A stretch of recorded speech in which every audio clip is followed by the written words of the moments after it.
Assalamualaikum warahmatullahi wabarakatuh. Kami dari kelompok 5 di sini akan mempresentasikan hasil dari final project kami, yaitu SNN Smart Tajwid.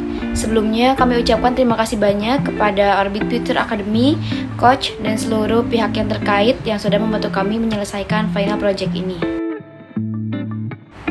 Selanjutnya, sebelum beranjak ke materi, izinkan saya terlebih dahulu untuk memperkenalkan anggota yang ada di tim 5 ini. Yang pertama ada Maida Ayu Putri sebagai IT Strategy and Planning. Kemudian ada saya sendiri, Rahidewi Astuti sebagai Project Manager. Kemudian ada Tizana Tunafisa sebagai IT Application and Development. Dan yang terakhir ada Zahra Akila Putri sebagai IT Operation. Selanjutnya di sini ada table of contents atau poin-poin yang akan dibahas di dalam presentasi ini. Yang pertama ada latar belakang, yang kedua ada tujuan, yang ketiga ada proses pelaksanaan project akhir yaitu AI project cycle, yang keempat ada hasil project akhir, dan yang terakhir ada kesimpulan. Selanjutnya terdapat poin latar belakang. Jadi memang ada beberapa hal yang melatar belakangi diadakannya proyek ini, yaitu diantaranya menurut Badan Pusat Statistik Indonesia, terdapat 54% Muslim di Indonesia yang belum bisa membaca Al-Quran beserta tajwidnya.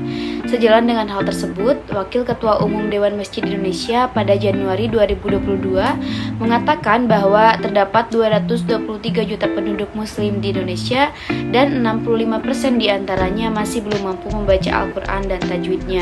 Fenomena-fenomena ini tentu saja tidak sejalan dengan kewajiban seorang muslim yang diharuskan membaca Al-Quran dengan baik dan benar. Membaca Al-Quran termasuk bukti nyata atau manifestasi rukun iman yang ketiga. Nah, sikap seorang muslim bukan sekedar mempercayai bahwa Al-Quran adalah kitab samawi, namun harus lebih dari itu, yaitu harus membumikan Al-Quran. Adapun cara untuk menanamkan keimanan dan ketakwaan yaitu dengan memberikan pelajaran berupa membaca Al-Quran. Membaca Al-Quran yang baik dan benar ini perlu dilakukan salah satunya dengan pembelajaran ilmu tajwid. Kemudian mengapa fenomena tersebut bisa terjadi di Indonesia, yaitu disebabkan oleh beberapa alasan. Yang pertama ada ilmu tajwid ini dianggap membosankan dan juga tidak mengikuti zaman karena hanya bisa dilakukan di tempat dan waktu tertentu.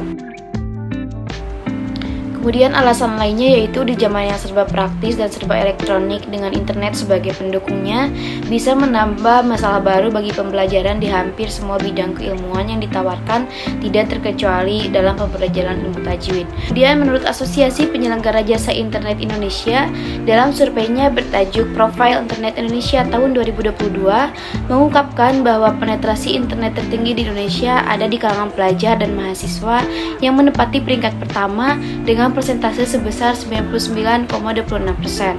Nah, melihat besarnya tingkat pengguna dalam menggunakan internet ini, kelompok kami menemukan solusi untuk pembelajaran ilmu tajwid yang lebih efisien, yaitu membuat chatbot dengan menggunakan salah satu domain Artificial Intelligence, yaitu Natural Language Processing atau NLP.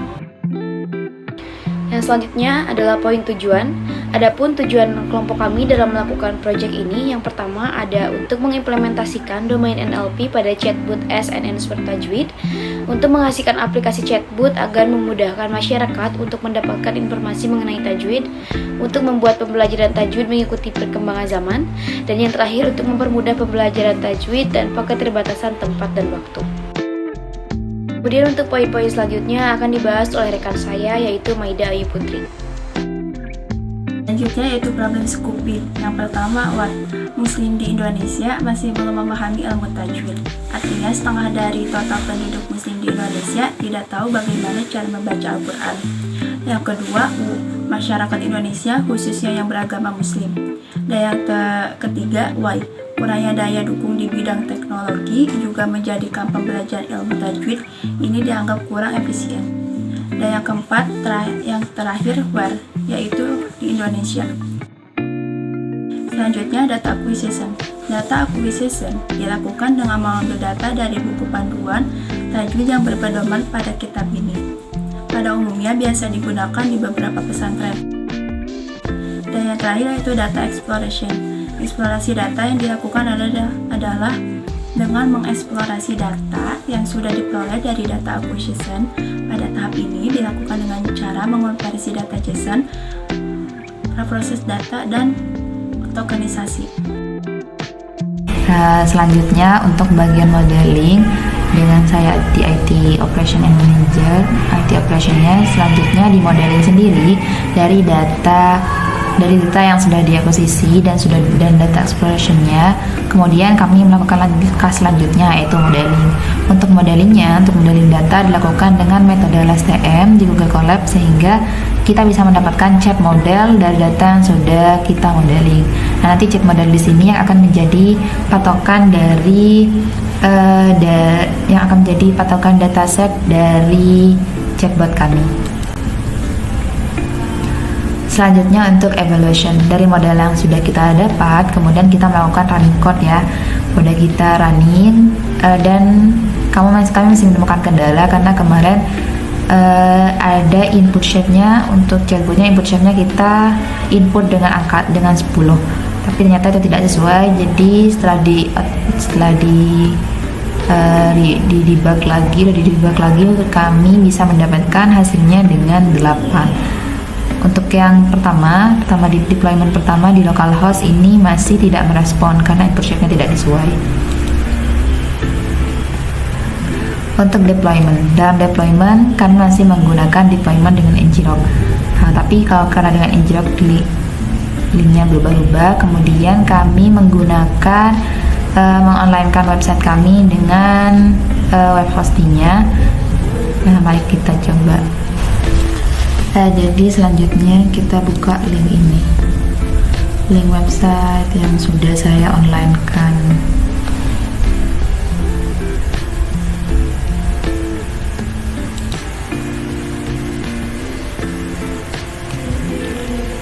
Jadi ini tampilan awalnya.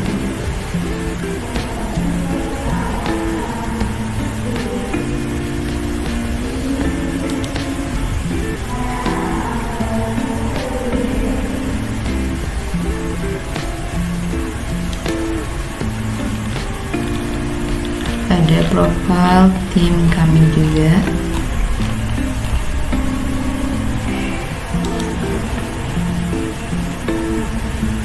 Kita return ke home ya.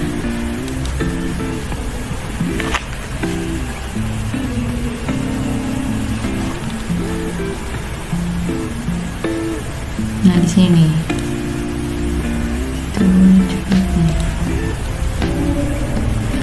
jadi kita bisa mulai di sini ya untuk chatnya, atau bisa di sini juga.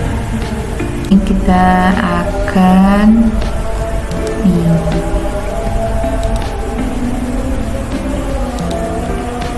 coba send. Kalau ingat boleh menggunakan Tajwid ya. Kita coba dengan apa itu Tajwid.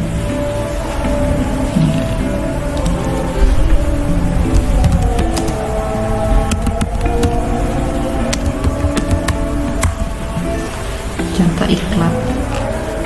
Jadi di sini sekian yang dapat saya sampaikan. Kurang lebihnya kami mohon maaf. Wassalamualaikum warahmatullahi wabarakatuh.